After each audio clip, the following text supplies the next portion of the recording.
Welcome to the Hermitcraft recap. My name is Pixorus, our writer is LoyXP. Captions on this video were provided by Liara.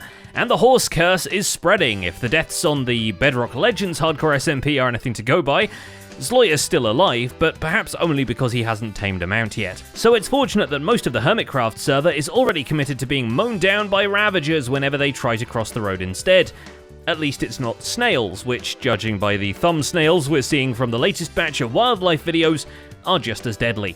The snails on Hermitcraft have not proven themselves deadly quite yet, so let's take a look at all the events and mishaps that occurred on the Hermitcraft server this week. Starting with Stress Monster, who feels a bit like the end of The Hobbit, where the protagonist returns home only to find everyone else in the village has sold off his stuff. Where's my shop? Where's my mud? Where's all my profits? I'm sorry that you ended up in here. What else ended up in here? Looking to collect the profits from her mud shop, Stress eventually finds it confiscated in the yard of the Popo, but still full to the brim with diamonds. And it's not even expensive to create a new mud hut, this time on stilts, sporting a fancy staircase and some natural decorations to prove it means business.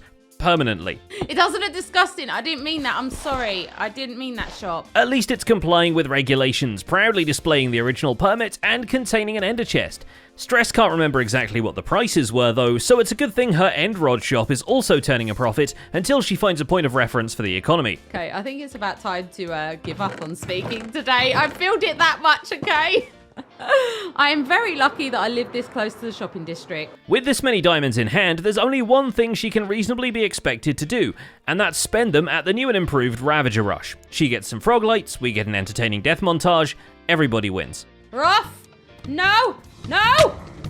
Okay, that was my own fault. Being the head of the permit office, Cubfan135 is quick to remove himself from the notice board of unused permits. By building the shops, I mean. Obviously, as head of the permit office, he could remove the whole board if he wanted to. This lists out all the shops in red that people still have to build. So we have 3 shops to make before the end of the month. No, trying to lead by example, Cub actually puts together the storefronts for his remaining permits of Gilded Blackstone, Amethyst Crystals, and Nylium. You can see how the demand wasn't huge here. While the Amethyst is just a smaller crystal ball build that would help Jevin in his argument about what counts as a pop-up shop, the Gilded Blackstone store actually contains a whole display of jars that all get exploded in the fringe case of someone buying something.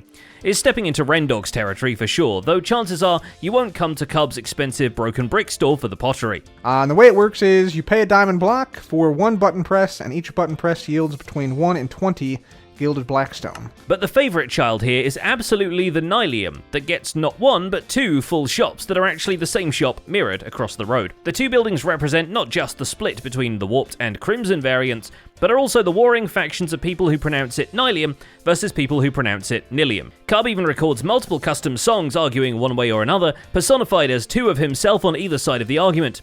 Truly the duality of man. It worked for the Twix Company, it's got to work for Nethergrass. It's Nilium, ba-dum-bum-ba-do. Do you like that, Skiz? Do you like that? Wait, there's more. It might be Nylium. The block's called Nylium, pronounce it right, Liam. It definitely works on DocM77, who still has to fulfill his permit for all the rails. With the permit office notice board now serving as an ominous reminder of who still has work to do, Doc stalls for time, even though it's clearly time for stalls. So I'm home alone with Docky all week, and I had 0 effectively time to really work on anything rail related. Instead, back at his base among the grid of chunk-loaded redstone gizmos, Doc sets up a villager-powered crop farm with Alays doing the collecting work, because any other villagers would just be a distraction. Oh wow, okay. Little bit of AFKing overnight, 2-3 hours or so. There's a decent amount of hay bales coming out of that. For now, it's mostly wheat-based, but with some auto-crafters below to bale them into hay blocks, and he has plenty of time to let it run while he upgrades his bulk storage silos with automatic packing technology. Doesn't look too much, but it was a lot of work and a lot of fiddling around. And speaking of redstone gizmos, we can't forget Zedaf and his unreasonably complicated potion brewing machine. Unreasonably complicated both to build and to use. You'll probably understand it perfectly fine, but I've had weeks of just staring non-stop at brewing stand redstone with items going all over the place. When last we saw the gamified inventor, Zed was working on a rhythm game controlled brewing stand. Think Mr. Mix Dance Revolution. But now, thanks to a complicated science of distributing things evenly across 4 inputs, pretend minecarts don't exist, it's fine, don't worry about it, Zedaf has finished the one robot barman that actually makes you work up the thirst before the drinking. And why use our brain when we know exactly how to use this thing, even though when we could use another hermit? Final touches, of course, are the ingredients, but thankfully Azuma is here to offer some from his own, much more sane contraption. They also do the dig down of the day together, which is when Zedaf digs directly down to celebrate a chosen Patreon supporter. Not sure if money exchanged hands, but X joins in on the fun, and soon enough they almost recreate the professional Minecrafters incident of 1984. Don't bury me! Oh, I guess I deserve it. Finally, Professor Gemini Tay stops by to actually try out the Guitar Hero controller run of a fire resistance potion, and the contraption is declared a rousing success.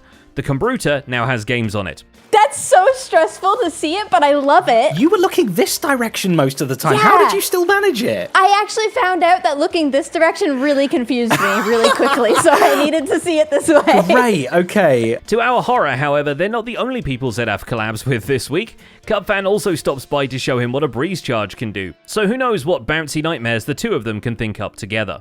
He's making it, yes. And then... Go the way now! I have the way of wind within me. Beautiful, man, beautiful. And this For some more tranquil dreamscapes, Joe Hills shows up at iJevin's base for a Halloween tour, including some humble brag frog statues commemorating Jev's Frogger success, and a witch whose cauldron will explode if you try to interact with her. I'm like that in the kitchen too. That custom witch sounds. I blew up my forest, literally. Oh no. Not kidding, and it took a while to fix. The cultural exchange program here is Joe showing Jevin where he can build at Homedale, where the only Halloween decoration was Joe having dyed the beacon beams a jack-o'-lantern orange. No, the amount of work that you've done over here is very impressive. A ton of work, so I often come over here and steal blocks from you. Jev's plan is to build a Minecraft triathlon with an Elytra flying segment replacing the cycling because all the bikes in Minecraft would be too square. That's surprisingly not a problem for Rendog's trees, but those were meant to look alien anyway.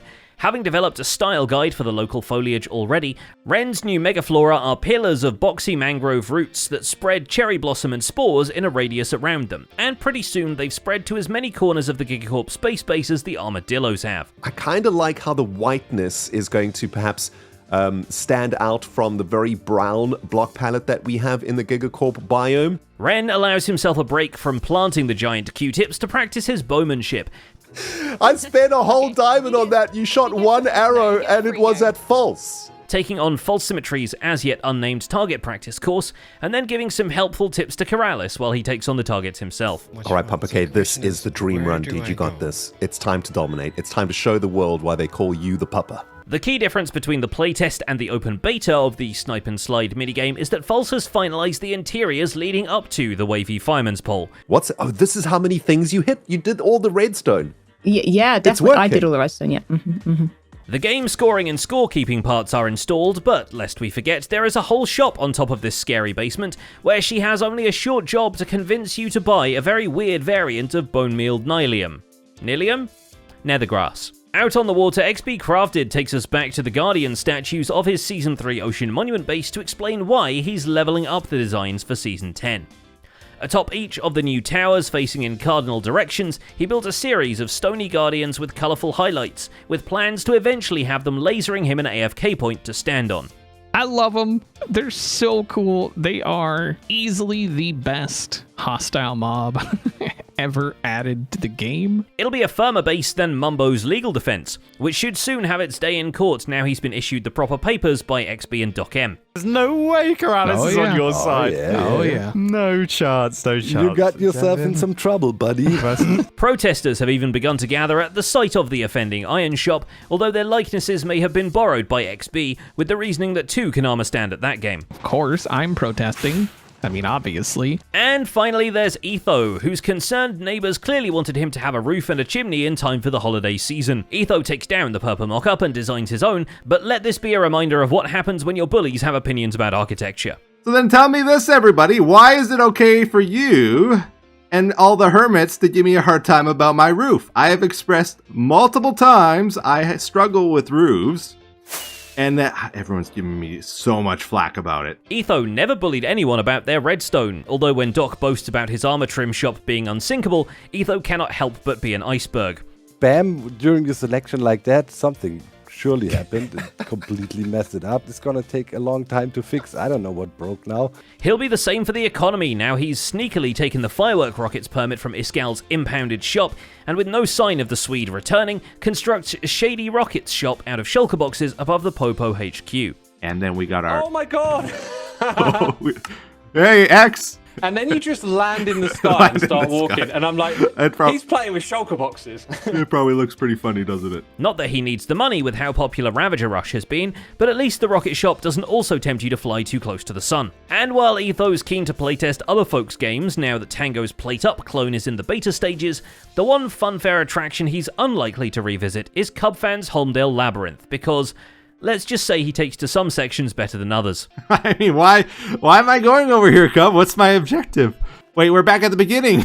No! What? And that's about it for this week's recap. Our writer is LoyXP, and my name is Pixel Riffs. Captions on this video were provided by Liara. Don't forget to leave a like while you're still here, and subscribe so you won't miss future recaps. Thanks for watching, and we'll see you next week.